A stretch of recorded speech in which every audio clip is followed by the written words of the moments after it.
Ok, salut l'élite, c'est El Papin Gamer 1825 de sucre. On se retrouve aujourd'hui pour une nouvelle vidéo parodie d'El Pueblo, bien évidemment. Aujourd'hui, on va essayer de faire à manger. Je voulais faire un hamburger, on va plutôt faire un américain. C'est à peu près la même chose, le même principe. Et on va vraiment tout préparer de A à Z en passant par B.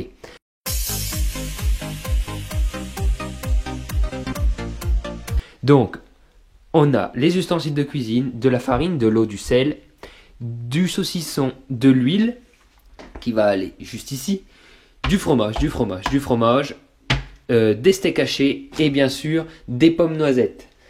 Donc, on va déjà faire le pain, la confection du pain. Bread in English, tu vois. Normalement, moi je connais la formule, c'est pour 45 kilos, c'est 28 litres.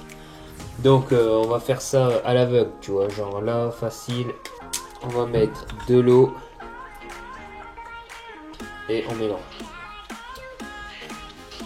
On rajoute un petit peu de sel. Donc là, j'ai plutôt fait une pâte à crêpes, hein. J'ai mis un petit peu trop d'eau par rapport à la farine. Mais ça, c'est pas grave. Ça va finir par durcir. Vous voyez, c'est un peu comme un pénis. Il suffit de le faire travailler pour que ça durcisse. Bah là, c'est pareil. Donc une fois que c'est à peu près dur, on va allumer le four. Voilà, sur le poulet, bien évidemment. Tac. Voilà. Et vu que je n'ai pas de plaque en inox, on va prendre la plaque et on va déposer un petit peu de pain. Tac. Et il fallait mettre un petit peu de levure pour que ça lève rapidement. Voilà. Vous voyez que c'est un petit peu épais, c'est parce que la levure a déjà fait effet. Donc hop, on va mettre ça dans le four. Tac, et on se retrouve dans quelques minutes. Voilà, on se retrouve après un quart d'heure de cuisson. Voilà, on va l'ouvrir.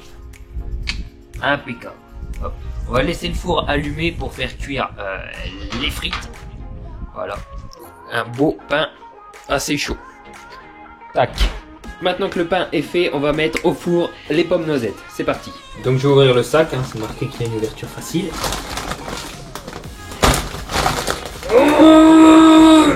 Ouverture facile, mon cul, ouais. Pas rien d'en avoir de trop parce qu'on va faire un hamburger XXL. Donc forcément, moins il y a de patates et plus on met d'autres trucs. Je vais ouvrir le four et le saladier à l'intérieur. Hop. Pendant ce temps-là, on ne perd pas de temps, on va préparer l'hamburger. C'est parti. On va parsemer dans la gamelle pour éviter que ça colle. Revenir l'huile comme ceci. Voilà, on tourne la poêle. On va prendre le premier steak que l'on va poser comme ceci. On va prendre le deuxième steak. On va poursuivre par la préparation de l'américain. Ouvrir l'américain, hop, en deux. Et je pense qu'on va devoir l'ouvrir entièrement, puisque sinon les ingrédients ne tiendront jamais à l'intérieur. C'est pour ça que je voulais faire un hamburger. Clac. Regardez. La mie est encore chaude. Ce que je vous propose, c'est de mettre tout ce que j'ai dans mon frigo dans l'américain. Elles font, les petites tranches fines. Elles font, un petit squeak et puis s'en vont. Le saucisson dans son étui. Clac. On va sortir un morceau de tartare. Alors oui, je vous ai déjà dit qu'on pouvait faire une entrée comme ça. Je vous laisse voir ma précédente vidéo.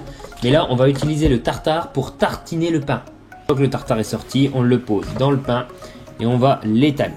C'est à ce moment-là précis que l'on va appuyer pour mettre le saucisson et donc le fixer sur la pâte. Une bonne petite tartine. Pendant ce temps, je ne perds pas de temps, je vérifie la cuisson de mes steaks. C'est en train de cuire, nickel. On va penser, voilà, à retourner les steaks comme il se doit. On va les aplatir un petit peu. Ils sont un petit peu caoutchouteux. C'est justement ce qu'on aime. Je vais prendre un morceau de tranche de jambon que je vais couper en deux. Donc c'est une demi d'une demi-tranche, c'est-à-dire un quart de tranche. Ou 4/8 de la tranche, si vous préférez. Non, 2/8, pardon. on a caché le saucisson. Je vais couper des carrés ou des rectangles de tranches, vous verrez comme ceci, que je vais poser sur la tranche où il n'y a rien dessus, c'est-à-dire le haut de la baguette. Je le laisse reposer. À ce moment-là, je vais sortir le troisième fromage, c'est-à-dire de l'édin. Prendre une tranche que l'on va couper en deux. En ce qui concerne la sauce, je suis actuellement au régime et donc c'est pour ça que je n'ai pas voulu en faire. Après, vous auriez pu prendre un petit peu de ketchup, mayo, moutarde. Voilà la trinité de la sauce, et c'est, si je peux l'appeler ainsi, faire un petit mélange et voilà. Ce sera à la fois doux, sucré, piquant et un petit peu salé, donc c'est parfait. Pendant ce temps, je jette un petit coup d'œil sur les patates. Voilà, elles sont en train de prendre couleur. Donc je vous fais une petite ellipse et je vous retrouve dès que tout est prêt. Oui, donc je vous dis juste ça comme ça. On peut bien voir cette substance jaunâtre autour de la poêle. C'est tout simplement la matière grasse présente dans le steak. Et j'ai oublié de le faire, mais c'est impératif pour vous. Vous voyez, il y a aussi du marron. C'est parce que les steaks de base sont vendus dans des barquettes plastiques et donc sont très sales. Et donc il est préférable de les passer un petit coup à l'eau, hein, vous voyez. Et donc comme ça vous n'aurez pas ces petits résidus dans votre poêle. On arrive à la fin de la cuisson des steaks hachés. Hein, parfait. Et donc voilà, je viens d'arrêter les patates à l'instant. Elles sont totalement prêtes.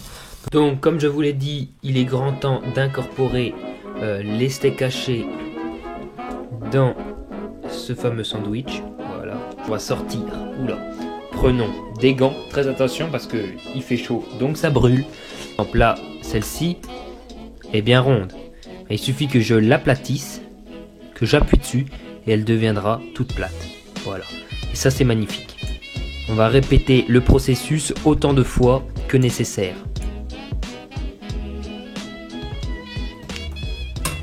Oh merde, c'est pas grave, elle est encore bonne.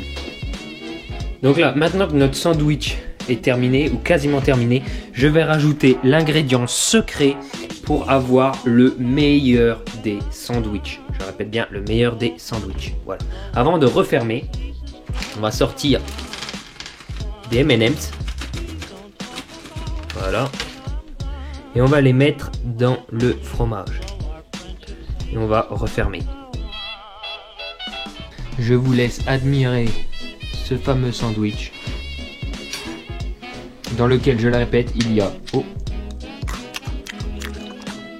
du saucisson, du jambon, du boursin, de l'édin, du pain bien sûr, steak haché, patates, Smarties et caprice des dieux. Donc l'heure est enfin venue de goûter cette merveille venue d'ailleurs.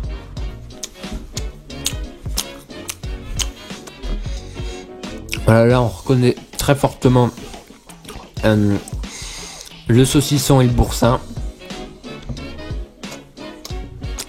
Ah oui, là on sent quand même beaucoup mieux l'édin, qui est un fromage relativement doux mais qui présente un certain caractère. Alors là on ressent vraiment tout, vraiment tout. Ah là on voit le Smarties sur le côté, le sucré et le salé qui se mélangent, c'est délicieux. Je vous laisse ça sur votre faim, moi la mienne va vite être calée. On se retrouve prochainement, et je dirais même la semaine prochaine, pour une nouvelle vidéo. Allez, ciao mes poulets. Ouais, c'est délicieux. Oh là là, c'est qu'on en choperait la gaule.